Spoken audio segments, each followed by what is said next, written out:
Bonjour à tous les abonnés d'Afro TV. La revue de presse de Arnaud de ce 16 décembre s'intéresse d'abord au journal Le Messager qui s'intéresse à cette soif d'espérance des populations en eau potable et électricité après les deux visites du ministre de l'eau et de l'énergie, Gaston Ilundu Essomba, dans les régions du centre et du littoral.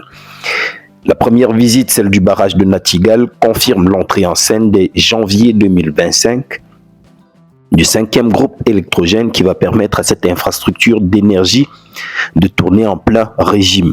La descente du ministre et des équipes de la Sonatrel sur le terrain a permis de s'assurer que 420 MW produits par le barrage de Natigal arriveront effectivement dans les ménages. Pour ce faire, il faut achever le nouveau corridor qui doit permettre l'évacuation de toute l'énergie électrique de Natigal. À noter que pour le moment, 300 MW sont injectés dans le réseau interconnecté sud. Le ministre Gaston Ilundu Essomba rassure que le matériel nécessaire à la construction des nouvelles lignes est disponible.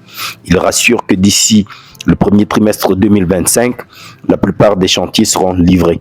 La deuxième visite du ministre a eu lieu à Douala, dans la région du littoral.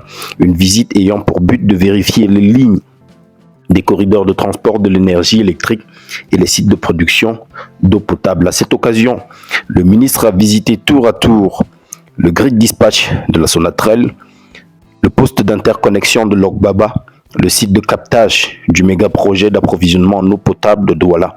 Sur ces derniers sites, il a été donné au ministre de constater que la production d'eau de la ville de Douala va passer de 250 000 mètres cubes à 400 000 mètres cubes grâce à ce projet.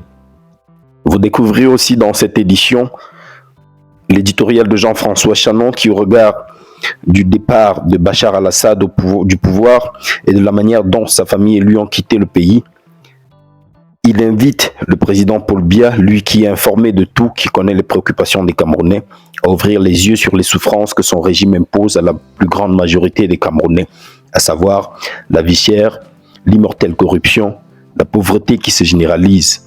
Le président, si tant il est vrai, comme l'annonce son entourage politique direct, qu'il est le candidat du RDPC, doit donner des signes de dynamique réelle de son pouvoir. Sa présence dans les quartiers de Yaoundé est, selon le journaliste, ce qui peut témoigner de sa lucidité physique, intellectuelle et politique.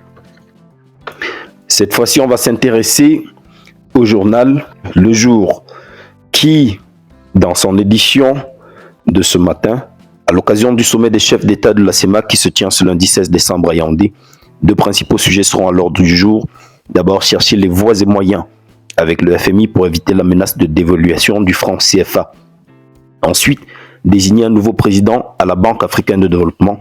Le problème ici, c'est qu'il est possible d'avoir deux candidatures, ce qui en soi serait une mauvaise nouvelle. D'où le titre Bad News pour décrire sa situation dans le journal Mutation. Il se trouve que la candidature d'Abbas Mahamat Toli, ex-gouverneur de la BEAC, a été déposée par l'État tchadien le 13 décembre. Or, dans le même temps, la candidature d'Albert Azefak est en gestation. Une candidature qui, si elle est soutenue par le président Paul Biya, ferait écran à la volonté des autorités tchadiennes de présider aux destinées de l'institution monétaire africaine. Sans oublier que la candidature de l'actuel directeur pays de la Banque mondiale pour la République démocratique du Congo laisserait transparaître un désaccord dans la sous-région. Un désaccord de plus qui viendrait s'ajouter à l'affaire Savannah Energy qui a déjà provoqué une brouille diplomatique entre les deux pays. Le journal espère que le sommet de ce lundi sera l'occasion pour le chef de l'État camerounais et son homologue tchadien, représenté par son ministre des Finances, d'accorder leur violon. Dans le journal Mutation de ce jour, comme dans le Messager, vous pouvez aussi lire cette exhortation de Célestin Bédigui à l'adresse des chefs d'État de la CEMAC, dans laquelle il déclare qu'une énième dévaluation du franc CFA en Afrique centrale sera un coup d'épée dans l'eau. Il y invite à la création d'une monnaie commune pour la sous-région, une solution holistique selon lui pour juguler la poussée de l'inflation liée à une autre dévaluation actuelle du franc CFA. Il est évident, selon lui, que la seule condition pour atteindre la souveraineté monétaire en Afrique centrale passe par la création de cette nouvelle monnaie.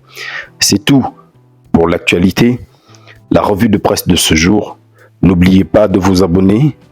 Et si vous voulez en savoir plus sur les titres qui ont paru et accéder aux journaux, n'oubliez pas rendez-vous sur la plateforme iKiosque www.ikiosque.cm. À demain pour une nouvelle édition de la revue de presse de Arnaud.